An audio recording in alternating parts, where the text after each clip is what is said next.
muito boa tarde, fraternos irmãos que acompanham aqui. Olá, Espírita Maria Dolores. Meu nome é Érica e na tarde de hoje vou acompanhar aqui vocês para acolhermos com muito carinho, receber com muita gratidão a Gilvânia Lima, que é do GEGAD, Grupo de Estudos Espíritas Gabriel Delane, que vai falar hoje sobre uma passagem do Evangelho muito importante, muito simbólica, quando Cristo diz: quem é minha mãe? Quem são meus irmãos? Então, para a gente ir se aquecendo e aguardando Gilvânia, que já vi aqui que entrou, vamos fazer uma leitura do Minutos de Sabedoria para a gente se harmonizar, ajudar a harmonizar o ambiente. Aqui o grupo da casa já faz a prece inicial, vibrando por esse momento, mas a gente vai dar esse reforço aqui com esse livrinho que tanto nos inspira, não é? Página 39. Deus está dentro de nós, em todas as circunstâncias da vida.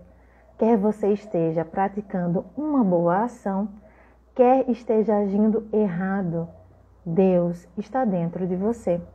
Quer você sinta felicidade, quer esteja ferreteado pelo sofrimento, Deus está dentro de você. Procure não esquecer esta verdade em nenhum momento da sua vida. Deus está dentro de você. Você me escuta? Eu estou falando aqui com a Gilvânia que a gente está sendo transmitido ao mesmo tempo aqui no Instagram e no Facebook. Vou falar com a Gilvânia no Instagram. Só um pouquinho. Aqui, te ouço. Oi. Só um pouquinho. Olá, Gilvânia. Tá, recebi aqui o recado para abrir o microfone no Instagram. Abri. Você não consegue ver lá no Facebook, não consegue ver no Instagram, Gilvânia? Não me escuta aqui? Ajustes técnicos. Quer você esteja com uma dificuldade técnica, Deus está dentro de você. Não me escuta. Oi. Ajustes técnicos. Quer você esteja com Ela agora me ouve. Deus está dentro de você. Não me escuta. Oi. Oi. Tá ótimo. Ui, vou silenciar aqui, que deu uma microfonia. A gente conta com a caridade do coração de vocês. Ai, ai, ai. Peraí. Pronto. Silenciei, me ajustei. Gilvânia, a gente pode entrar no Instagram agora? Faz um sinal assim pra mim. Pronto. Já tirei o alto-falante aqui para não dar eco. Deixa eu ver Gilvânia visualizar aqui. Vai.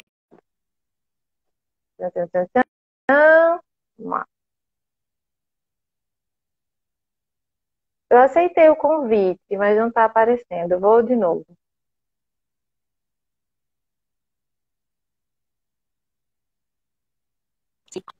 Aqui, convidado.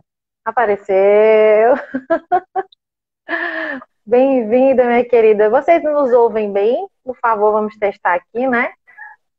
Você me ouve, Gilvânia? Sim, eu estou lhe ouvindo perfeitamente. Estou lhe ouvindo bem também. Muito bem-vinda nesta tarde tão preciosa para a gente falar sobre o Evangelho de Jesus, na sua linguagem tão agradável, tão acessível. Sabe que é uma pessoa que tem um carinho muito grande, uma tarefeira do Cristo. E que felicidade você estar aqui conosco na tarde de hoje, viu? A todos que estão entrando aqui, te dar um oizinho, né? Alan assessorando a gente por lá e por aqui. Deixa eu ver.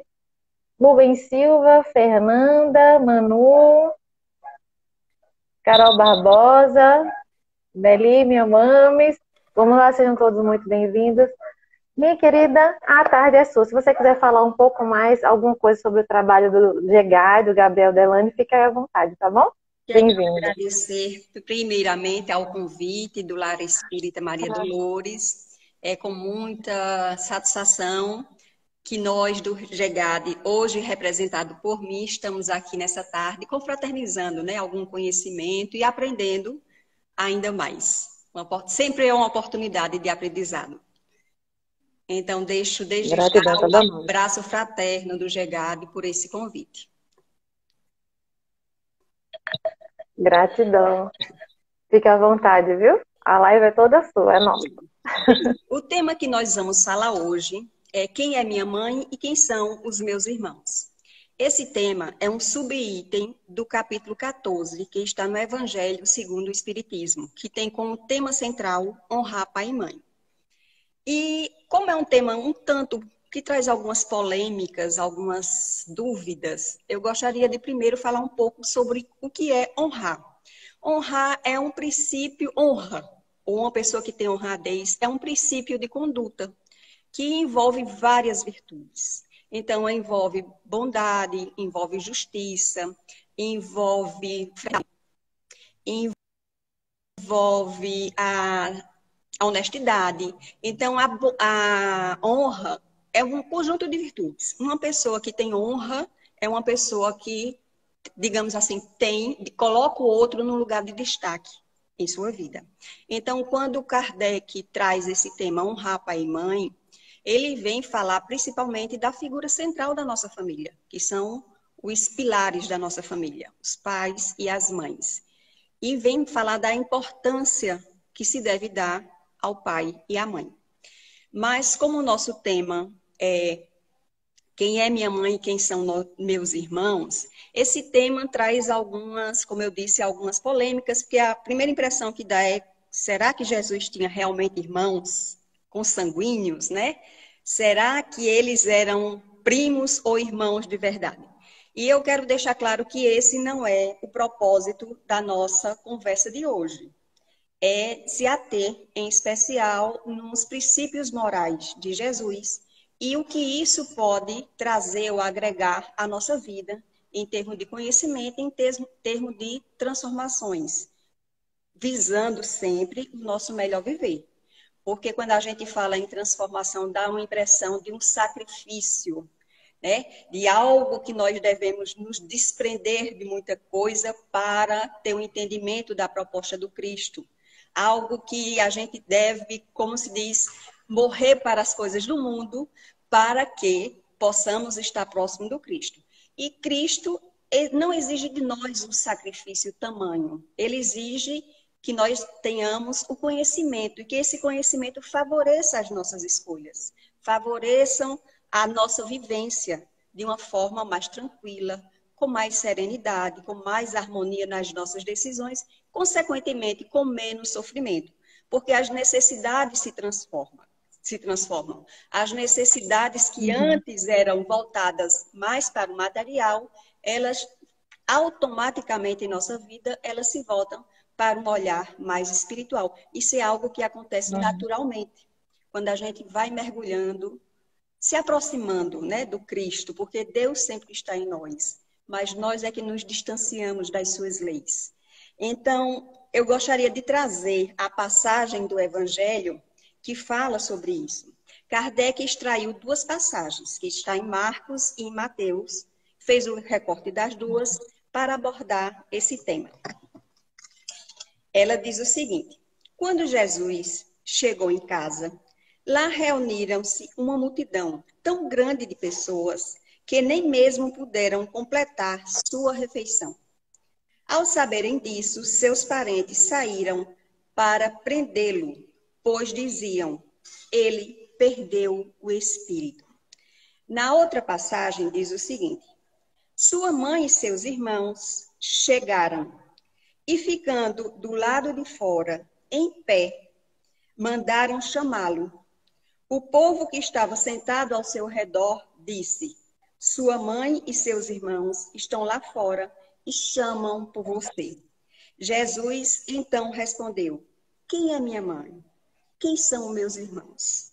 E olhando para aqueles que estavam ao seu redor, disse, eis aqui minha mãe, pois quem quer que faça a vontade de Deus é meu irmão, minha mãe e minha irmã. Estas são as passagens selecionadas por Kardec para falar sobre família, em especial família espiritual. Vamos compreender isso ao trajeto da nossa palestra. Eu gostaria de abordar rapidamente como era, não é nem a Constituição, como era culturalmente a família dos judeus. Para os judeus, a família tem uma importante significação na sociedade. Apesar deles viverem mergulhados sobre o olhar dos romanos, mas a família tem uma importante significação. A linhagem era muito importante. A linhagem que aquela família tinha determinavam se eles eram puros ou impuros. E a convivência, as relações, tanto as relações afetivas quanto as relações de convivência social com as pessoas de estrangeiros ou de outras tribos, configuravam que eles eram impuros. E aquilo perante a lei era visto como algo que deveria ser punido, que aquela pessoa que estava infringindo aquelas leis deveria passar por algumas punições. E é justamente isso que nós vemos no trajeto do Cristo. Né? O trajeto do Cristo é o quê? Ele chama para o seu redor, ele chama para próximo de si aqueles que eram excluídos. Aqueles que eram tidos como os não aceitáveis para aquela sociedade. E é esse que Jesus chama, é esse que Jesus aborda, é esse que ele acolhe, e é essa multidão que nós vemos, em especial, seguindo a Jesus. Quando a gente vê falar que os seus irmãos, na passagem, que os seus irmãos diziam, seu espírito está perdido, e algumas Bíblias, alguns evangelhos, nós vamos ver que dizem, ele estava ficando louco. Eu trazendo para os dias atuais essa situação, alguém que nós temos uma certa afeição ou um certo cuidado, quando a gente vê se desviar das regras sociais, nos chama a atenção. E automaticamente a gente quer ter um zelo ou um cuidado por aquela pessoa.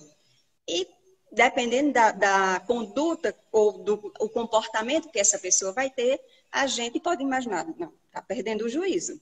Sabe como é e está fazendo errado, então está perdendo o juízo. E eu entendo que os seus irmãos, ou os seus primos, como desejarem interpretar a passagem, tinham essa consciência. Kardec diz o seguinte, nessa passagem Kardec diz, certas palavras ditas por Jesus parecem estranhas e não combinam com a sua bondade e meiguice. E ele continua dizendo que gera até uma dualidade essas palavras ditas por Jesus, porque ele pregava um reino de justiça, um reino de amor, um reino de caridade e um reino de união. Então, como é que com seus próprios parentes, Jesus chega e tem uma posição dessa? Quem é meu pai? Quem é minha mãe? Não sai, não vai atender.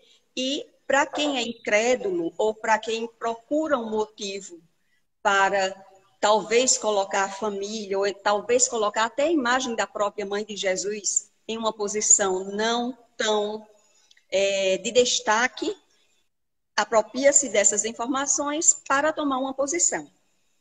Mas é muito importante que a gente tire do texto exatamente o que o texto diz. E quando a gente vai olhar, a gente percebe que nesse mesmo texto de Lucas e de Mateus, nós vamos ver, aliás, de Mateus e de Marcos, nós vamos ver que Jesus era tido já pelos escribas, como eles diziam assim, tudo que ele faz é de Satanás. E Jesus, em sua defesa, diz, como é que Satanás expulsa Satanás? E aí nós vemos que existia realmente uma situação de perseguição ali a Jesus. Uma situação que ele já era conhecido na sua região, naquelas regiões. Então, as pessoas já sabiam dos seus milagres, podemos dizer, né, das suas curas, já sabiam do seu propósito nesse reino anunciado, esse reino de amor, onde todos poderiam ter um lugar. Então, sabendo de tudo isso, os seus parentes vão até Jesus para detê-lo, para que ele tomasse, vamos dizer, tomasse senso do que estava acontecendo. Nós podemos ver também que quando Kardec fala sobre isso, ele diz o seguinte, os seus irmãos agiam com uma certa indiferença com relação a Jesus. Nós vamos ver que os irmãos de Jesus, ou os primos, ou a parentela de Jesus, do modo que queremos entender, o fato de você estar inserido numa família não quer dizer que todos estejam na mesma condição espiritual. São espíritos ajudando espíritos. E nós sabemos tamanho ou da grandiosidade espiritual de Maria, aquela que veio dar luz a Jesus, tão exaltada nas obras espíritas, em especial por Chico, por Bezerra de Menezes, sabemos da grandiosidade desse espírito. Mas Jesus era o Messias. Por mais que fosse um espírito preparado, era Jesus o Messias. E na Revista Espírita do ano, no mês de fevereiro do ano de 1868, nós vamos encontrar Kardec dizendo o seguinte: os Messias são seres superiores, chegados aos mais altos graus da hierarquia celeste, depois de terem atingido uma perfeição que os tornam infalíveis daí por diante. Ou seja, a grandeza do Espírito do Cristo. Né? Por maior que fosse a grandeza de Maria, ele era o Messias. E ele continua e diz: e acima das fraquezas humanas, mesmo na encarnação. Nós sabemos que quando nós encarnamos, vem o esquecimento e as nossas fraquezas espirituais, elas florescem no nosso dia a dia. Tem que ser podada, mas isso acontece. E Maria, apesar de ser um grande espírito, estava mergulhada na carne. Então, Kardec, eu acho interessante que ele diz o seguinte: Maria era tomada por um sentimento, um cuidado maternal, que era um sentimento dominante. E nós, como mães, quantas vezes nós não temos esse sentimento dominante? Vou falar um pouquinho disso, mas eu vou terminar para que nós entendamos o que é o Messias. E ele diz: admitido nos conselhos do Altíssimo, recebem diretamente sua palavra, que são encarregados de transmitir e fazer cumprir, verdadeiros representantes da divindade. Então, em hipótese alguma, Jesus iria se desviar da sua missão, que era algo bem mais grandioso, incapaz de outro espírito aqui na Terra compreender perfeitamente para que ele tinha vindo, em especial naquele momento. E nós vamos ver, como eu disse, que Kardec fala desse cuidado, um sentimento dominante. Ainda hoje, quantos momentos nós, enquanto mães, com as nossas preocupações, com os nossos controles, né, com a nossa forma de querer cuidar, nós dominamos os nossos filhos. Queremos controlar as suas atitudes, esquecemos de lhes dar a liberdade de crescerem. Esquecemos que filhos têm raízes, precisam ter as raízes, mas também precisam das asas. E em determinado momento, essas asas precisam entrar e atuar. E aquele era o momento do Cristo. Aquele era o momento que ele foi designado para a sua missão, que seria infalível diante de tudo que nós vemos. E Jesus falava à multidão. Quando nós vemos multidão, nos dá como ponto de partida a massa, né? Quantos escutaram o que Jesus estava falando? Quantos estavam ali escutando o que Jesus estava falando? Mas estavam também tão somente pela massa. Porque era o momento, era o que movia tão somente.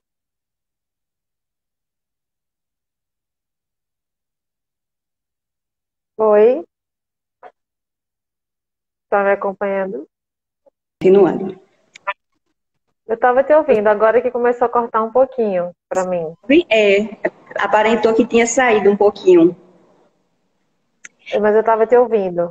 Então, nós vamos ver que esse movimento, a gente vê muito isso na psicanálise, né? Esse movimento de massa, nós vamos seguindo sem saber nem para onde estamos indo. E aquela multidão que estava ali, ouvindo a Jesus, né? Aquela multidão que recebeu Jesus lá em Jerusalém, aclamou por Jesus, foi a mesma multidão que depois gritou: crucificam, crucificam. Né? Então, é importante os textos de Jesus, a gente precisa ver exatamente, procurar ver o máximo, extrair o máximo o que o texto diz. Porque no início, quando Jesus falava às multidões, quantas coisas nós já podemos extrair de tudo isso? né, vê que a maioria ou grande parte daqueles que estavam ali estavam por ir. Até o próprio Jesus dizia, muitos estão aqui pelo pão, não pela palavra, não pelo que foi dito, mas estão pelo pão, estão pela fome de estar no movimento, estão pela fome da carne realmente, mas não sabem nem por que estão ali. E a gente pode ver também essa multidão como um obstáculo. Aquela multidão era o obstáculo para que os seus parentes chegassem até Jesus. Quantas vezes essa multidão nos arrebata, essa massa nos arrebatam e se transformam em obstáculos em nossa vida, né? Vamos seguindo os modelos, padrões, tudo que nos ditam e a gente coloca como obstáculos para os nossos objetivos espirituais. A gente vai colocando sempre de lado porque tem algo mais útil. Nós somos arrebatados por essa multidão, sem que nós percebamos. Mas somos arrebatados e, na maioria das vezes, é o grande empecilho que nos faz chegar ou caminhar até Jesus. Vemos também a questão da multidão, que é importante ver, que apesar da multidão, não impede que a mensagem chegue até Jesus. Dá-se um jeito. Alguma pessoa vai lá e informa a Jesus que os seus parentes estavam lá. Não existe um movimento que consiga impedir que nós cheguemos até Jesus. Quando nós nos dispusemos a ir. Aqueles parentes, apesar da preocupação, apesar de estarem pensando como seria, como se Jesus iria ser preso, da apreensão que talvez estivessem passando, até eles próprios poderiam ser perseguidos, porque eram familiares.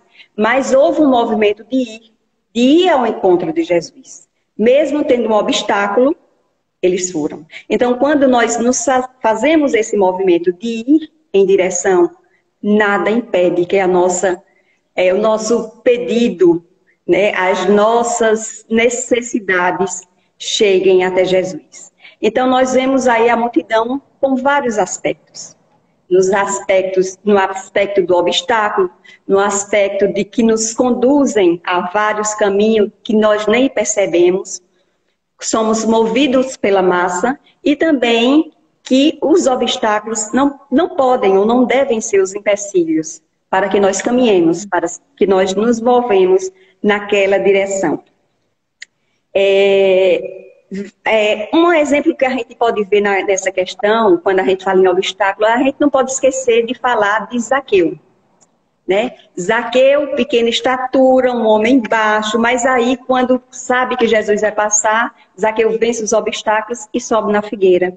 A mulher cananeia, o cego de Jericó, que quando sabe qual a possibilidade de não sabia nem que era Jesus, mas ouvia falar e aí ele grita, assim como aquela mulher que era impedida de chegar ali por conta da multidão, e ela simplesmente começa a gritar, Jesus, Jesus, tem misericórdia da minha filha.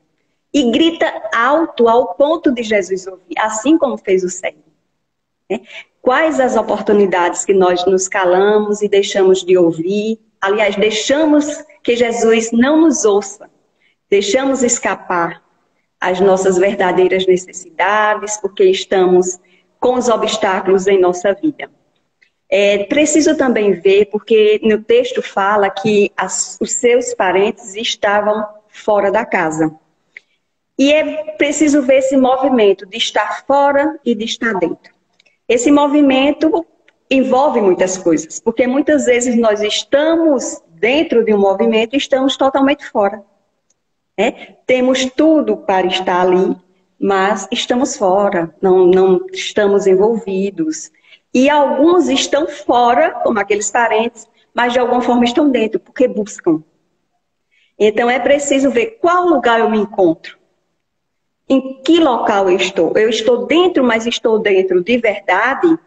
Ou estou fora e estou totalmente fora? Que lugar nós estamos? É interessante a gente ver que toda demanda exige uma resposta.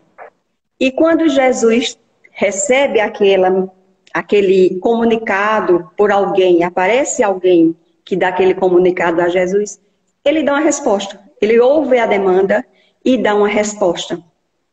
E isso é muito importante na nossa vida, tanto na condição de nós nos posicionarmos, colocar uma posição em nossa vida, preciso responder, como na condição de a gente ter a nossa condição espiritual nos permite fazer essas decisões mais acertadas. E como é que a gente vai conseguindo essa condição espiritual?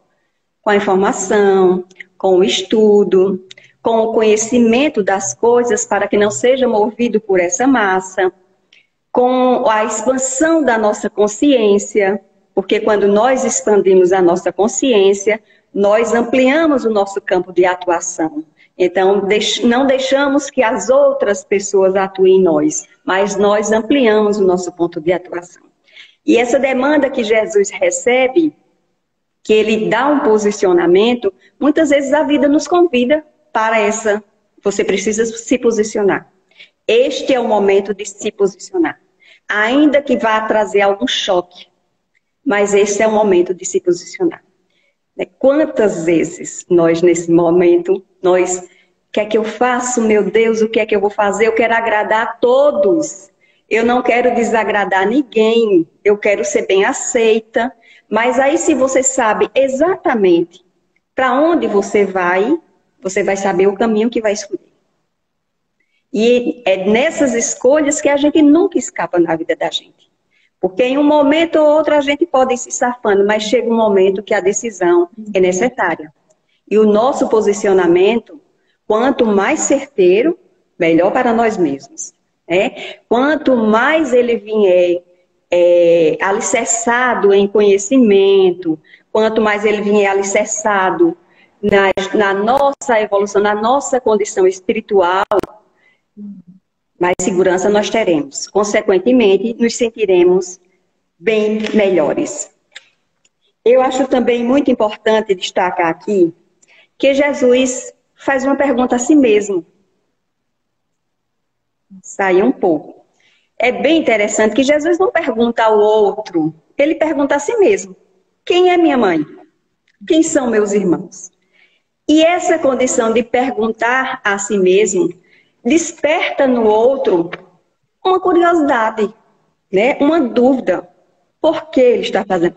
E eu acho interessante fazer uma analogia aí, que é justamente isso que se faz na análise.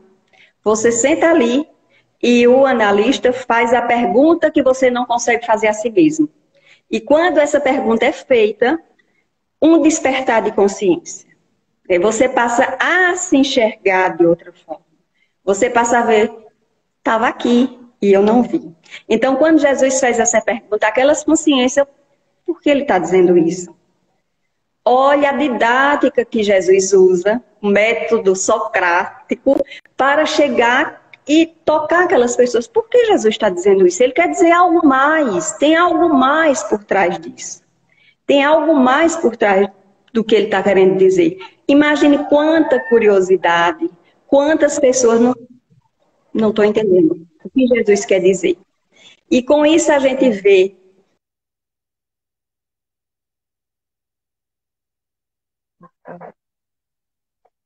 fortalecer o nosso íntimo, aquelas perguntas que muitas vezes nós não queremos fazer. Nós fugimos, né? Nós evitamos, mas é necessário que indaguemos a nós mesmos.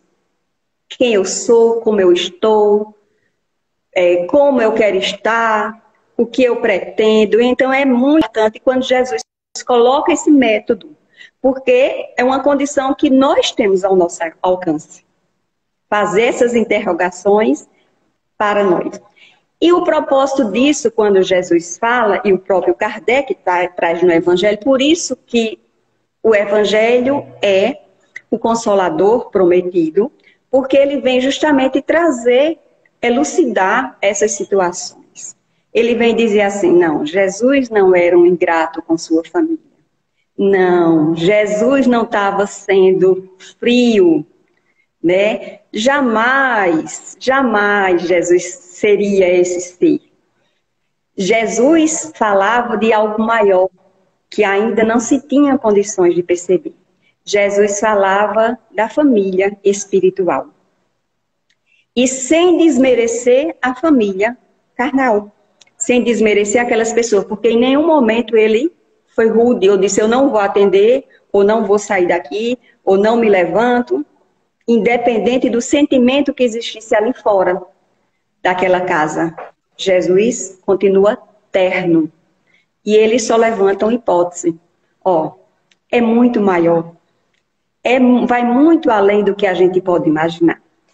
E nós não podemos descartar, diante de tudo isso, a importância da nossa família corporal. A importância que tem do micro para o macro.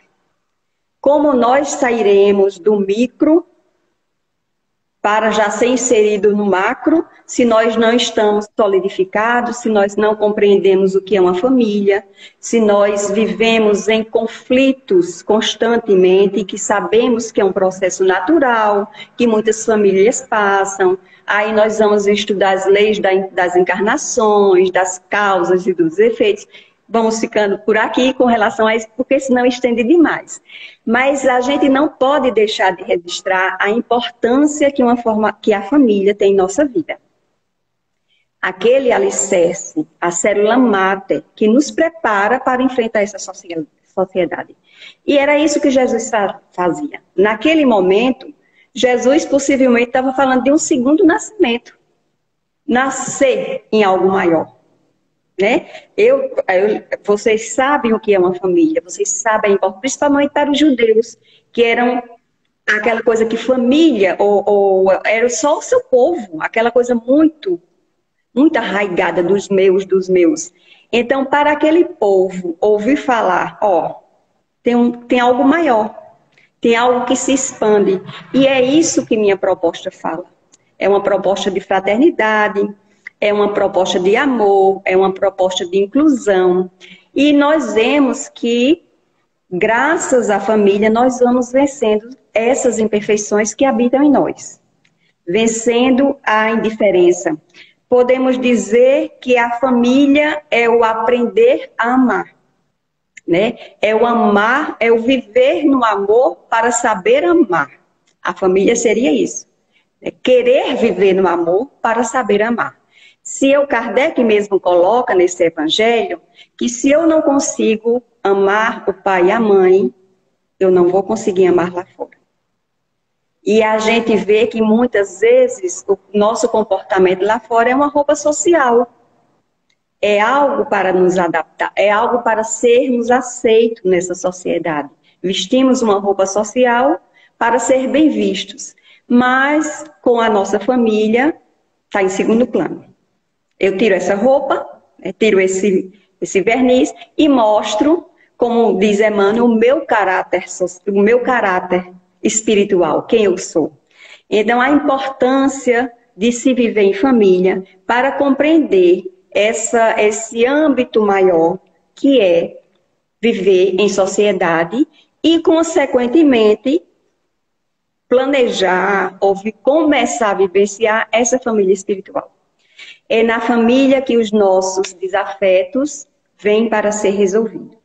É na família que nós experimentamos, com a nossa família, a oportunidade de aprender, a oportunidade de vivenciar experiências novas, que muitas vezes não nos agradam, mas que quando nós paramos para analisar, eu não falo aqui de aceitar tudo, porque tem desafetos que são muito grandes. Então, eu acho até um pouco me desculpe, mas de hipocrisia dizer, você tem que amar o tempo todo, você tem que perdoar o tempo todo.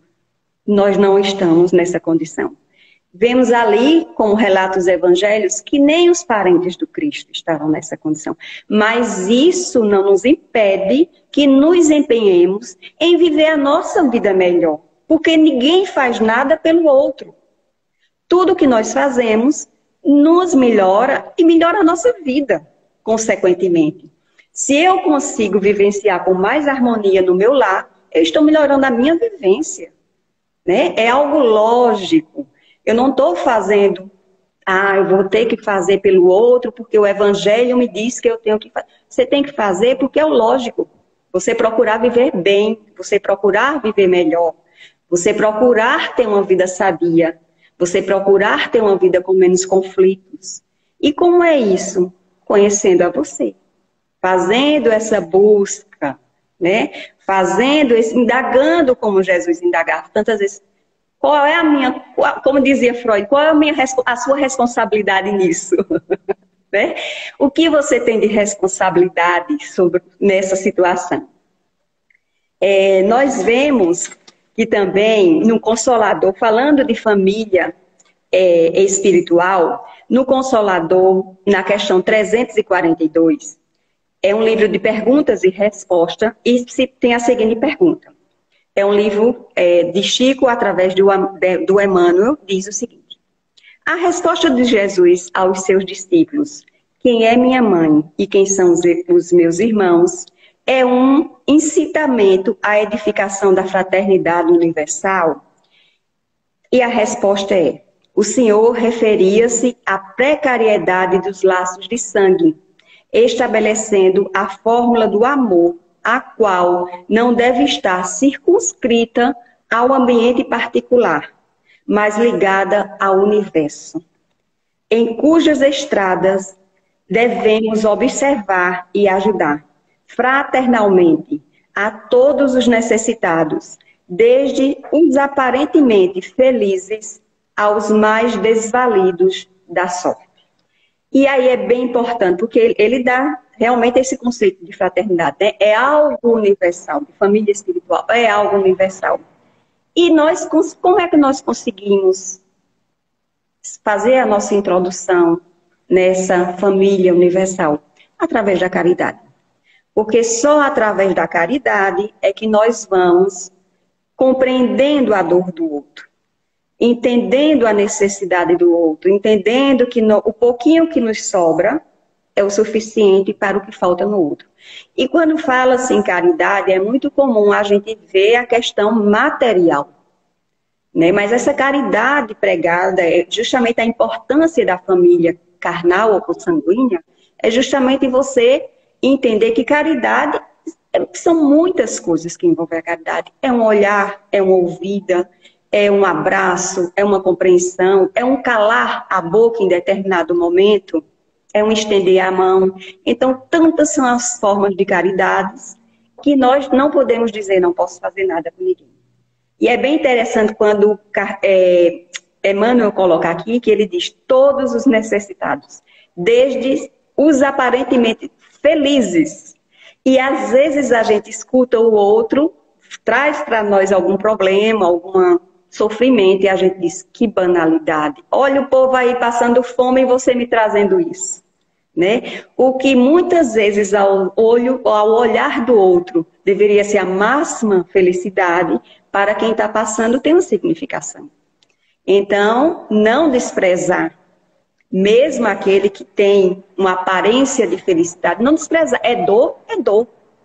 Se é dor, é para ser escutada, é para ser acolhida. E aí vai se moderando e vai se tomando os caminhos. Mas a importância de ouvir a dor, né? De entender essa dor no outro.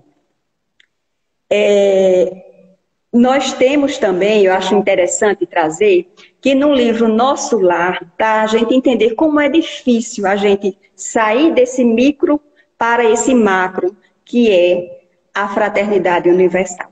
Nós somos tão presos que é meu filho, meu esposo, minha casa, meu carro, o melhor, se eu tenho alguma coisa, o melhor é para os meus. Faz parte da nossa cultura. Somos educados para ser assim. Mas a importância de se observar. Porque quando nós chegamos no plano espiritual, nós somos tratados das nossas emoções. E muitas vezes essas emoções são emoções doentias, de egoísmo, que a gente quer tudo para a gente. São as emoções que nos adoecem. Porque a gente não enxerga mais o outro. Porque tudo tem que vir primeiro para mim, para os que são meus. No livro Nosso Lar, André Luiz diz o seguinte, quando ele tem a permissão de visitar sua família, ainda não era uma coisa que eles queriam muito, os mentores, mas aí ele insiste e ele tem a permissão. E ele diz, de pronto, tive o ímpeto de odiar o intruso com todas as forças. Esse intruso era porque sua esposa estava casada novamente. E ele, de imediato, veja, já estava estudando como é importante a gente observar as nossas emoções. Ele já estava lá no plano espiritual, estudando, participando de várias coisas. Mas essas emoções vêm. Então, de imediato, ele sentiu isso. De odiá-lo com todas as minhas forças. Mas já não era o mesmo homem de outros tempos. O Senhor me havia chamado aos ensinamentos do amor, da fraternidade e do perdão. Preciso era, pois, lutar contra o egoísmo feroz. Jesus conduzira-me a outras fontes. Não poderia proceder como um homem da terra. Minha família não era apenas uma esposa e 3 filhos na terra. Era, sim, constituída de centenas de enfermos nas câmaras de retificação e estendia-se agora à comunidade universal. E a gente vê que mesmo quando nós estamos, nós lá no plano espiritual, nos momentos que nós tivemos lá e iremos voltar, né? Espero que demore bastante, mas para todos nós. Mas lá nós somos tentados por essas emoções que nós, tantas vezes na nossa vida, não observamos. Sabemos da importância de André Luiz nas obras espíritas, mas sabemos como André Luiz era enquanto homem, na Terra, né? Totalmente materialista. Então, como doeu olhar e dizer tudo que era meu, minha casa. E ele fala até antes um pouco que chegou que os móveis, então tudo era dele ainda, mesmo sendo espírito. Então a importância da gente olhar e ver, tá, eu tenho isso, na realidade eu não tenho nada. Né? Eu sou portador nesse momento de algumas coisas, provavelmente o merecimento, mas isso na realidade não me pertence. Posso e devo usufruir do que tenho. É direito, né, usufruir do que tem. Mas aí tem a consciência, que com a morte tudo isso se extingue. E nós vamos, e é importante também falar, quando nós falamos de família espiritual, que essa família é constituída pelas afinidades que nós vamos, ao longo das nossas encarnações, desenvolvendo. Mas aí a gente não pode deixar de atentar quando Jesus fala, que ele diz o seguinte: minha família é todo aquele que faz a vontade do meu Pai. Então, nós vemos famílias espirituais de espíritos não tão evoluídos. Né? Mas Jesus se reportava a esses que fazem a vontade de Deus, que já compreendem os ensinamentos do Cristo, que já compreendem a necessidade de vencer a si mesmo, de ir vencendo ao longo do caminho. É algo que a gente não consegue isso no estalar de dedo. E é igual a André Luiz, muitas vezes a gente vai no caminho tão bem, né? E a gente vai bem, poxa, como eu estou bem, aprendi isso. Essa semana mesmo que eu aprendi sobre família espiritual, aí eu vou muito bem. Segunda, terça, de repente acontece alguma coisa e me desestabiliza. E assim como André Luiz, eu sou tomada por esse ímpeto das minhas emoções. E aí tudo desanda. Não, porque não deve haver culpa e sim responsabilidade. Quando a gente tem o olhar da responsabilidade, a gente vai entender, estou no caminho, estou seguindo. Né? É importante a gente deixar claro que não existe ainda na nossa condição, eu não sei vocês, mas na nossa condição, a situação de uma perfeição. A gente erra e a gente reflete, e aí a gente não se culpa, a gente se responsabiliza. Poxa, eu já sabia disso, eu já tinha um conhecimento sobre isso.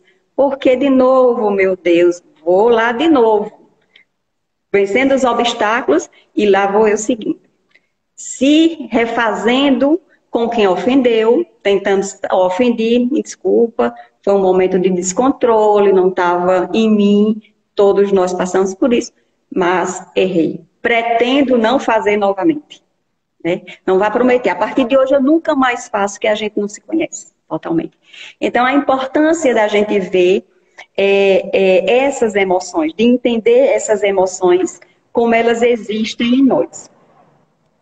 Eu gostaria de falar também, já que nós estamos chegando perto dos nossos, independente de ser família consanguínea, ou família, ou primos de Jesus, irmãos verdadeiros de Jesus, ou primos de Jesus, a gente vai ver ao longo do Evangelho que depois que Jesus é crucificado e ele volta para os seus discípulos, a sua família, todos aqueles que eram considerados seus parentes, eles são os responsáveis também pela divulgação do seu evangelho. E aí a gente tem a exemplo que se fala muito de Tiago, justo, né, que dizem que até Severino Celestino levanta, e isso tem nos evangelhos, que ele era o responsável pela igreja primitiva. Pedro e Paulo, inclusive, se reportavam a ele. Então, se havia algum sentimento desses irmãos para com Jesus, nós vamos ver que era muito mais incompreensão do que hostilidade. Muito mais por não conhecer a mensagem do que hostilidade. E Tiago é responsável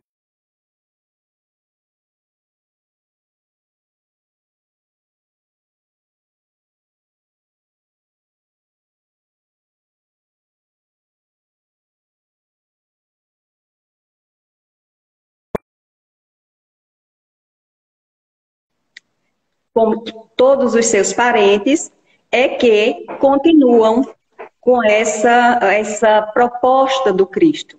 Né? Eles que vão continuando com essa mensagem do Cristo. E a gente não pode deixar de entender que todos nós passamos por aprimoramento. E a responsabilidade que nós temos enquanto família, que nós precisamos estar nesse menor grupo para depois estar no maior. E aí também é importante ressaltar que quando a gente vê essas transformações dos parentes de Jesus, a gente não pode esquecer que eles também estavam no processo. Que eles também, assim como nós, eles também estavam no processo. E que família é aprimoramento para a inclusão nessa família maior. A família carnal é o aprimoramento. Sabemos que o caminho, o que nós caminhamos para essa fraternidade universal. Vemos agora mesmo, nesse momento de pandemia, quantas fraternidades, né? Quantas pessoas ajudando pessoas, seres ajudando seres, fazendo de tudo, se doando. Então, a gente caminha para esse movimento fraternal, não resta dúvida. E quando nós observamos situações que nos amedrontam, que colocam em queixa se o mundo está melhor, nós não temos dúvidas que está. Enquanto um ainda caminha no mal, 10, 12, 15, 20 já estão no bem. Eu sou muito esperançosa com relação a isso e eu acho que o mundo sempre caminha para melhor. E quero continuar pensando assim. Gostaria de destacar também. Eu queria fazer só um registro aqui, porque uma vez eu estive no Lar de Jesus, aliás, no Centro Espírita, Casa Espírita Maria Dolores, lá Espírita Maria Dolores, e eu participei, estava assistindo uma palestra e eu vi que Plínio, que é um trabalhador da casa, fez uma mensagem, um poema muito lindo para Maria. E naquele momento eu fui tão tocada, porque eu disse, poxa, vem o sentimento de mãe, né? E nós, no Espiritismo tem, em especial aqui no Brasil, tem realmente esse laço com Maria Santíssima. Até mesmo pelas próprias obras do Chico, pelos posicionamentos de Chico, de Dr. Bezerra. E ele fez um poema muito lindo. E como eu falei da transformação do filho, dos parentes de Jesus, eu também gostaria de registrar a importância que Maria teve na vida de Jesus. Nós vemos no Evangelho, e a importância, antes de falar de Maria, a importância que a figura materna, não a mãe, a mulher, mas a importância que a figura materna, seja ela representada por quem for, seja ela qualquer modelo de família que se constitua, mas a importância da figura materna tem na família. Inclusive, é a figura materna que apresenta o pai ao filho, porque o primeiro contato é com a mãe, com a figura materna. Quando eu falo mãe, não especificamente a mãe, uma mulher, aquela pessoa, mas aquela que cuida, aquela que está ali dando suporte, é ela que apresenta a figura materna, paterna ao filho. Então, a importância dessa figura materna no seio da família, a importância dos que fazem parte daquela família, dar sustentabilidade a essa figura também.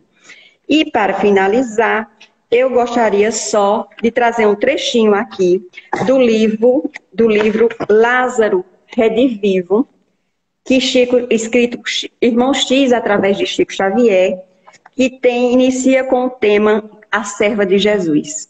E ele diz que Maria Santíssima estava em sua casa. Ela sempre acompanhou Jesus, porque Maria era de Nazaré, e quando Jesus é crucificado, que está na Galileia, Maria está lá com ele. Então, essa passagem conta que Maria estava em sua casa e escuta na sua porta bater. Era João. E diz, mãe, porque todos eles chamavam Maria de mãe. E diz, mãe, seu filho foi detido. Maria se desespera, fica triste. Com seu olhar de mãe, com o seu olhar materno, pergunta, mas por que fizeram isso com meu filho? E João diz, e tranquiliza, porque eu vou saber de mais notícia e trago para ti. Maria se entrega às orações e naquele momento, com aquele sentimento de mãe, que sabia para que seu filho vinha, mas que o amor de mãe tamanho, clama a Deus, Senhor, liberta o meu filho. Daí a algum tempo chega João e bate à sua porta. Mãe, ele foi encarcerado. Maria sente, Maria chora e roga ao Pai, Senhor, o meu filho é o Cordeiro de Deus. O meu filho é aquele que veio para trazer todas as pessoas para o amor e para a misericórdia. Por que isso com ele? Interceda, Senhor. Daí a pouco chega João e mais uma vez bate à porta de Maria e diz, mãe, ele será julgado. Maria envolve a sua cabeça em um manto e vai à procura do seu filho. Fica sabendo que seu filho é condenado, que gritaram Barrabás ao invés de Jesus. E ela pensa, eu poderia falar com alguma autoridade, mas eu sou pobre e ninguém me receberia. Tenta abordar os guardas para dar um pouco de conforto a seu filho, mas não consegue. Volta para casa e se entrega completamente às orações. E pede ao Senhor, Senhor, assim como o filho de Abraão que iria ser sacrificado, mas no último momento, tu deste a ele a liberdade. Faz isso também com meu filho. E clamam, mas de nada adianta. Jesus segue o seu sepulcro, segue para a sua crucificação e Maria atrás segue em oração e continua sempre pedindo a Deus para aquela intercessão. No final, Jesus é crucificado. Maria sente, antes de Jesus ser crucificado, Maria sente ser envolvida por um braço que lhe traz conforto, era o braço de João. E naquele momento, Jesus, entendendo o sofrimento da mãe, olha e diz, mãe, eis aí o teu filho. Filho, eis aí a tua mãe. E Jesus dá o último suspiro. Naquele momento, Maria Santíssima, envolvida pelos anjos, entende que a missão do Cristo era muito maior do que a missão de um filho. E é envolvida por aquele abraço fraterno de João, continua a sua jornada e apenas diz, eis aqui a serva do Senhor, faça-se em mim segundo a sua vontade. Daí em diante, nós vamos ver no livro Boa Nova, que Jesus, algum tempo muito mais tarde, Maria vai morar com João em Efésios, e ali ela dá suporte a todas as pessoas que estão adoecidas, que estão sofridas, que precisam de algum conforto, de algum consolo. E Maria acolhe todos aqueles. Algum tempo depois, já mais envelhecida, algum peregrino bate à sua porta e Maria diz: deve ser alguém que precisa de mim. Aquela pessoa entra, fala do reino de Deus, fala de esperança. E Maria diz: algo estranho está acontecendo, porque sou eu que consolo e de repente eu sou consolada. O que deve estar acontecendo? Jesus conversa com Maria sem que Maria soubesse. E aí Jesus fala das dores que são acolhidas, como falou do Sermão do Monte, fala das consolações da vida futura, e Maria é acolhida por aquele ser quando ela olha, vê as chagas na sua mão. Automaticamente ela olha para os seus pés e vê as chagas nos pés do Cristo também. E Maria diz: meu filho, ao se curvar, se ajoelhar e Jesus diz: para ser a rainha dos anjos. E aí nós vemos a importância de cada na nossa família. Deixo nesse momento a reflexão, né? Sou eu nessa caminhada terrena, dentro da minha família, mãos do caminho. Quais são as multidões que me afastam de Deus? Quais são os obstáculos que eu devo vencer? E qual a responsabilidade que eu tenho no meio em que eu estou inserida? Agradeço a todos e a todas e retomo a palavra para a Érica. Olá, minha querida, que inspiração, né? Que estudo tão maravilhoso. Eu percebi que minha conexão caiu algumas vezes, mas abri o microfone. Espera ainda, tá? Eu só tentando aqui. Consegui. Não, aqui.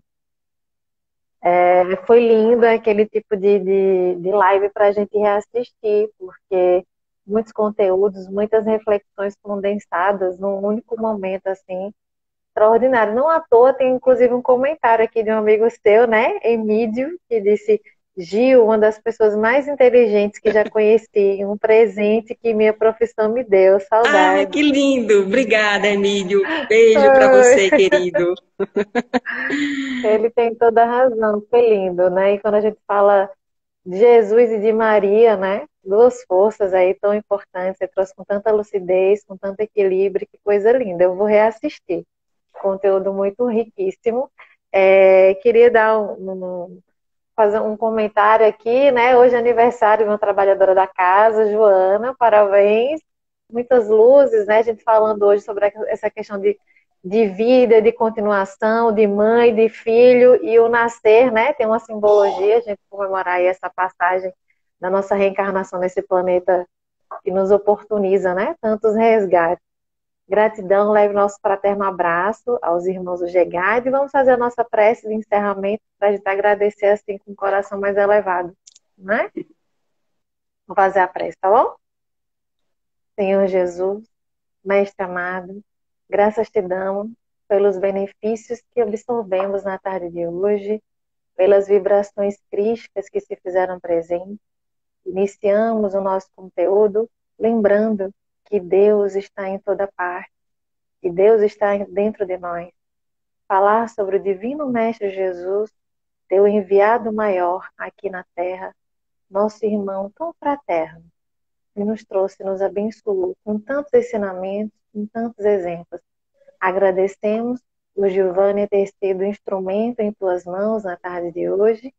Como diz Emmanuel, que tenhamos em Jesus o artista divino e em nós outros os instrumentos dele em tuas mãos.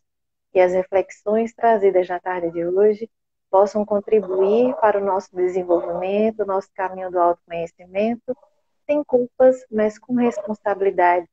Que a gente revisite a nossa consciência sempre que necessário, para que possamos, como nos disse Kardec, sermos hoje melhores do que ontem e amanhã melhores do que hoje. Muita paz. Minha querida, nossa gratidão de novo a todos que nos acompanharam pelo Facebook também. De novo, que linda explanação, que conteúdo tão necessário.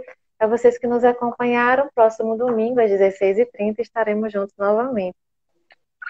Trazendo Agradeço a abraço a todos. oportunidade, muito grata ao Lar Espírita Maria Dolores e espero que tenha contribuído. Contribuiu. Alan, como sempre, aí deu todo um suporte maravilhoso. Até a próxima, gente. Boa tarde. Boa tarde.